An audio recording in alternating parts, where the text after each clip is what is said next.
Petrus gitu ya. Kitab Yohanes adalah kitab yang mencatat namanya, kalau Anda search gitu ya.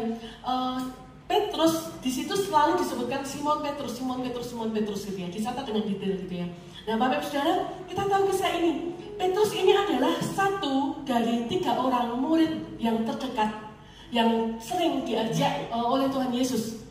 Apakah Tuhan Yesus pilih kasih? Enggak gitu ya. Tetapi dari 12 orang muridnya ini ada 3 orang murid yang ada saat-saat tertentu Yesus ajak mereka untuk ke tempat-tempat yang lain nggak ikut gitu ya. Salah satunya ketika Tuhan Yesus itu naik ke sebuah gunung, dan di sana Petrus melihat Yesus itu di situ ada Yesus, ada Musa dan Elia. Gitu.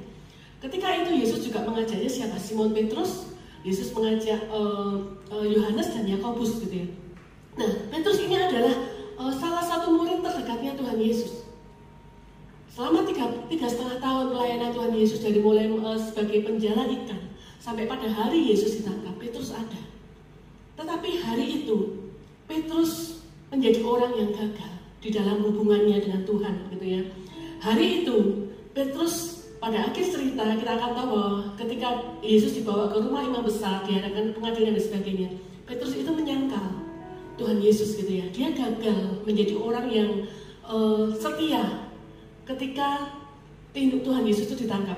Nah, belajar dari Simon Petrus, apa yang mau kita pelajari gitu Bapak Ibu Saudara gitu ya. Belajar tentang hubungan, apa yang mau kita pelajari dari seorang Simon Petrus. Yang pertama, kita mau belajar bahwa kedekatan saja itu tidak menjamin kita bertindak bijaksana dalam setiap hubungan yang kita miliki.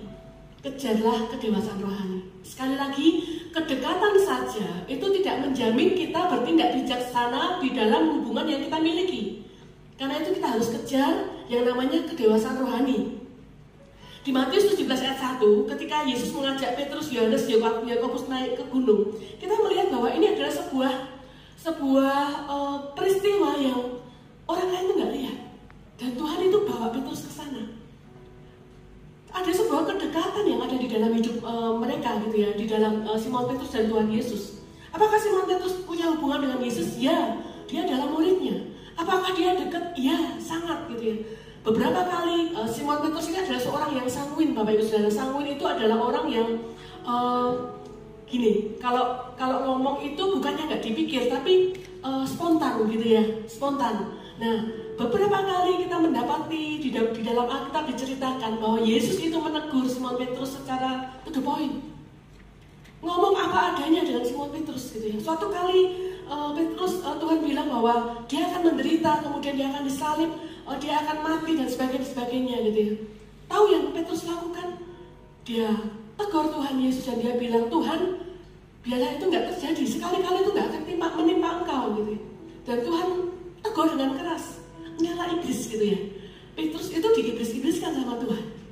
Tuhan bisa bicara dengan sangat to the point ke Petrus karena ada kedekatan. Tetapi kedekatan saja tidak menjamin seseorang itu bertindak bijaksana di dalam hubungan yang ia miliki, Bapak Ibu Saudara. Hari itu, ketika kita lihat Petrus itu adalah seorang yang dekat sama Tuhan, sangat dekat gitu ya. Tetapi ternyata itu nggak cukup. Kedewasaan kita, kedewasaan rohani kita itu berperan besar pada setiap hubungan yang kita miliki, Bapak Ibu Saudara. Kita belajar bahwa hari itu di Taman Getsemani gitu ya, Petrus ini mungkin berpikir bahwa segala sesuatunya itu terkendali. Mungkin hati murid-muridnya itu sedih gitu ya, hati murid-murid Tuhan Yesus ketika Tuhan bilang bahwa oke, kita akan ke Taman Getsemani, kemudian diajak Simon Petrus, kemudian Yakobus dan Andreas masuk lebih dalam untuk berdoa. Kemudian datanglah yang tadi kita baca sama-sama, prajurit-prajurit orang Romawi gitu ya. Mereka datang atas suruhan imam besar dan mereka bawa api, bawa suluh gitu ya. Suluh itu lentera, obor, kemudian bawa senjata juga. Nah, ketika tadi kita baca perikopnya, ketika itu terjadi, pasti suasana itu sudah tegang gitu ya. Tapi Petrus itu kok sampai bisa menjadi orang yang kemudian dia hulus pedangnya dan dia putusin kepala hamba seorang imam besar. Oh sorry, bukan kepala, telinga ya. Telinga. Kenapa kok saya bilang kepala ya? Dia putuskan telinga hamba seorang imam besar yang namanya Malkus gitu ya. Bapak Saudara, tahu nggak? Hari bahwa segala sesuatu yang terkendali. Karena dia lihat ketika orang-orang ini datang mau tangkap Yesus, dan Yesus bilang, siapa yang kamu cari? Mereka bilang, Yesus dari Nazaret. Yesus bilang, akulah dia. Di depan matanya Simon Petrus ini lihat sekumpulan orang itu, mereka mundur dan jatuh ke tanah. Di pikiran Petrus mungkin dia berpikir, wow, cuma dengan ngomong loh, cuma dengan ngomong guru ini bisa bikin mereka rebah ke tanah. Dia berpikir aman, aman sekalipun mereka bawa senjata aman. Dia berpikir situasinya bisa terkendali. Tetapi ternyata yang berikutnya membuat dia kaget gitu ya. Dia melihat bahwa loh, padahal Yesus itu bisa loh bikin mereka jatuh ke tanah. Dengan keberaniannya dia putusin telinga hamba imam besar itu gitu ya. Dia merasa, oh kita yang pegang kendali, kita keadaan berpihak kepada kita gitu ya. Tapi berikutnya dia melihat sebuah perubahan. Dia melihat, loh kenapa Yesus yang seperti itu kok dia membiarkan dirinya dibelenggu, kok dia membiarkan dirinya ditangkap, padahal dia punya power, dia punya kuasa untuk bikin orang-orang ini. Dia nggak pakai senjata loh, dia cuma dengan perkataannya. Bapak Ibu Saudara, kedewasaan rohani berperan penting di dalam hubungan yang kita miliki. Hari itu karena Simon Petrus belum dalam kedewasaan yang membuat dia bisa melihat bahwa Yesus sedang berjalan menggenapi rencana Tuhan, sekalipun prosesnya nggak enak gitu ya. Hari itu Simon Petrus mendasarkan hubungannya pada apa yang dia rasakan, pada apakah hubungan ini aman atau nggak buat dia gitu ya. Kalau kita baca sama-sama di dalam Matius 16 ayat 21 sampai 23 gitu ya. Saya akan bacakan buat Bapak Ibu Saudara. Sejak waktu itu Yesus mulai menyatakan kepada murid-muridnya bahwa ia harus pergi ke Yerusalem dan menanggung banyak penderitaan dari pihak tua-tua, imam-imam kepala dan ahli-ahli Taurat, lalu dibunuh dan dibangkitkan pada hari ketiga. Tetapi Petrus menarik Yesus ke samping dan menegur dia, katanya, Tuhan, kiranya Allah menjauhkan hal itu sekali-kali tak akan menimpa engkau. Maka Yesus berpaling dan berkata kepada Petrus, enyahlah iblis, engkau tahu suatu batu sandungan bagiku, sebab engkau bukan memikirkan apa yang dipikirkan Allah, melainkan apa yang dipikirkan manusia. Apa Ibu Saudara, hari itu ketika kita baca ini gitu ya, kita tahu bahwa Petrus ini sudah dikasih tahu sama Tuhan, kalau suatu hari aku akan ke sana, suatu hari aku akan mati.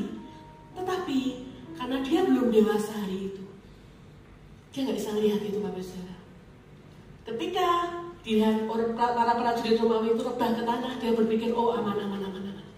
Tapi ketika dia lihat, loh Yesus kok biarkan dirinya dibelenggu, kok Yesus ditangkap, kok Yesus nggak melawan, kok Yesus nggak melakukan sesuatu untuk menghalangi orang ini menangkap dia, dia mulai berubah hati. Kalau kita baca, saya akan baca di ayat selanjutnya, di ayat yang ke-10, ayat yang 11. Lalu Yesus kata Yesus kepada Petrus, sarungkan pedangmu itu, bukankah aku harus minum cawan yang diberikan Bapa kepadaku? Maka pasukan prajurit serta perwiranya dan penjaga-penjaga yang disuruh orang Yahudi itu menangkap Yesus dan membelenggu dia. Kemudian di ayat yang selanjutnya dikatakan demikian, ayat 13. Lalu mereka membawanya mula-mula kepada Hanas, karena Hanas adalah mertua Kayafas yang pada tahun itu menjadi imam besar. Dan Kayafaslah yang menasihatkan orang-orang Yahudi adalah lebih berguna jika satu orang mati untuk seluruh bangsa. Simon Petrus dan seorang murid yang lain ini adalah Yohanes, mengikuti Yesus. Murid itu mengenal imam besar dan dia masuk bersama-sama dengan Yesus ke halaman istana imam besar. Perhatikan ini. Tetapi Petrus tinggal di luar dekat pintu. Masuk pun dia nggak mau. Bapak Ibu Saudara, ketidakdewasaan kita, ketika kita belum dewasa rohani, kita kadang menjadi orang-orang yang punya respon yang salah terhadap sebuah hubungan. Orang yang gak dewasa rohani hanya memikirkan dirinya sendiri. Orang yang gak dewasa rohani cari aman. Orang yang gak dewasa rohani gak bisa berlaku setia. Orang yang gak dewasa rohani akan berpikir bahwa oke, ini baik gak ya buat aku? Menguntungkan aku nggak ya? Aman nggak ya buat aku? Aku kalau aku seperti ini, aku rugi nggak ya? dari seorang yang mati-matian. Dia bilang, aku nggak akan tinggalin engkau. Yesus bilang kan, suatu kali engkau akan tinggalkan aku gitu ya, orang-orang murid-muridnya ini. Tapi Yesus bilang, biarlah semua meninggalkan, tapi aku nggak akan tinggalin engkau. Petrus yang demikian, ketika Yesus tangkap, masuk ke halaman pun dia nggak mau. Ke halaman istana imam besar pun dia nggak mau. Kemudian saya akan baca ayat 17, maka kata, tetapi Petrus tinggal di luar dekat pintu. Maka murid lain tadi yang mengenal imam besar kembali keluar bercakap-cakap dengan perempuan penjaga pintu lalu membawa Petrus masuk. Maka kata hamba perempuan penjaga pintu kepada Petrus, bukankah engkau juga murid orang itu? Jawab Petrus, bukan.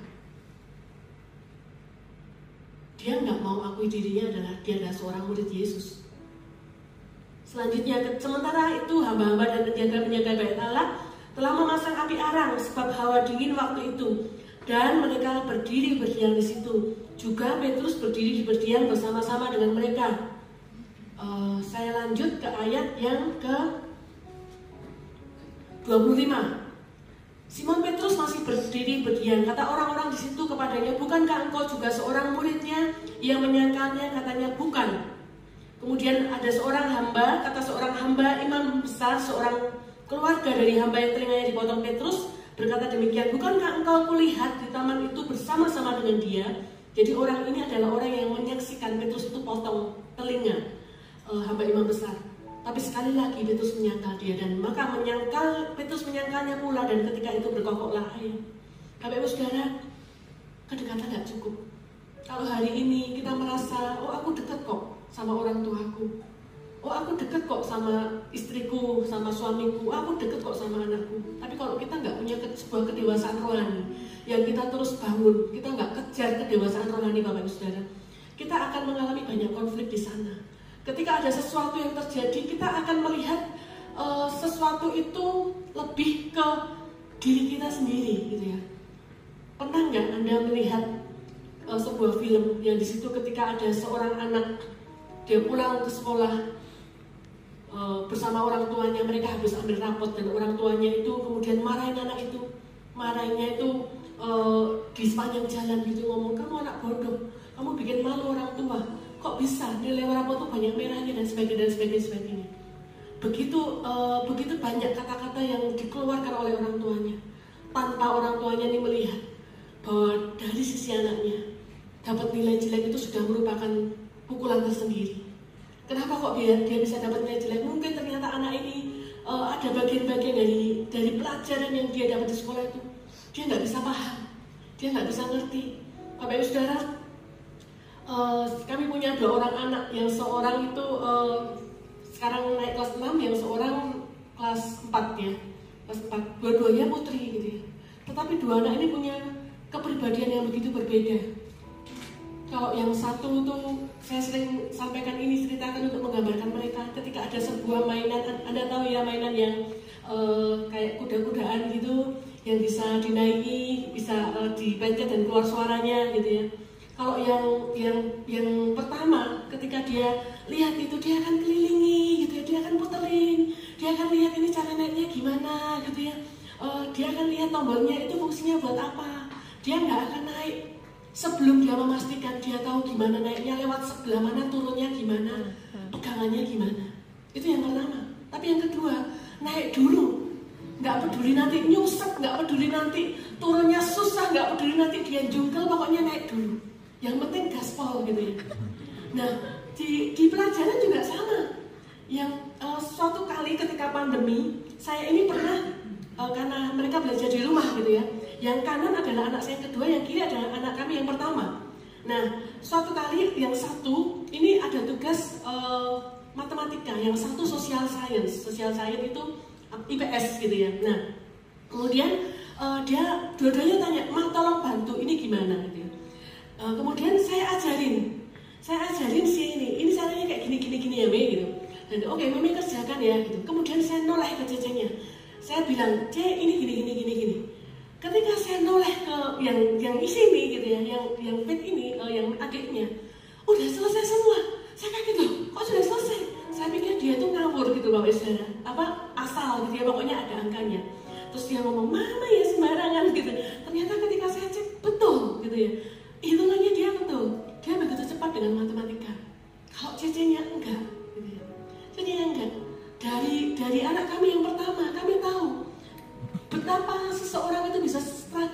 sebuah mata pelajaran gitu.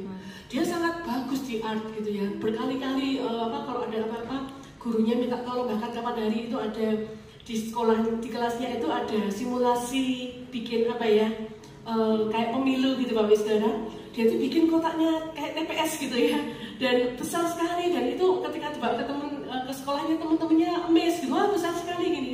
Dia sangat bagus di art, tapi dia struggle di matematika.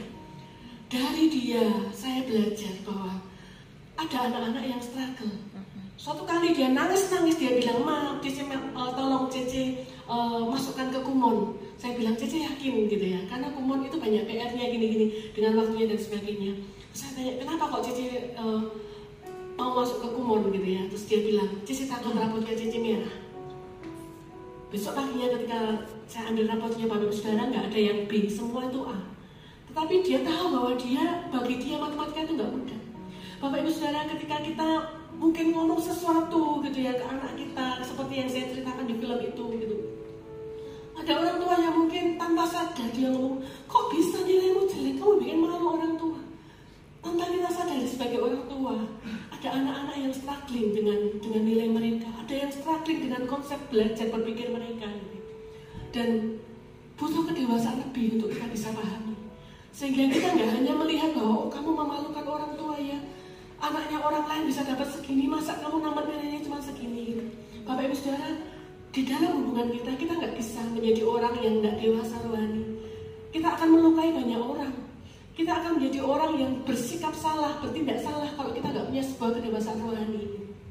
Mungkin hubungan dengan suami dan istri juga sama gitu ya. Kalau kita nggak punya kedewasaan rohani lebih, ketika kita mengalami konflik, ketika kita diperhadapkan pada situasi-situasi yang sulit di dalam rumah tangga Anda akan cenderung berpikir melihat segala sesuatunya dari sudut pandang Anda. Anda akan berpikir untuk menyalahkan orang lain. Anda akan nggak berpikir untuk yang penting aku selamat.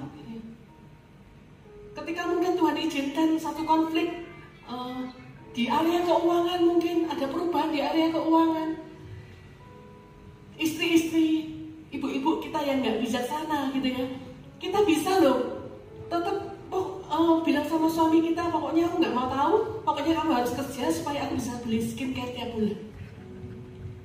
Bisa loh kita kayak gitu Bapak Ibu Saudara. Karena apa? Karena fokus kita hanya ke diri kita. Butuh sebuah kedewasaan rohani untuk kita bisa menjadi orang yang bertindak benar di dalam setiap hubungan yang kita miliki dan menjadi berkat di sana. Amin. Amin.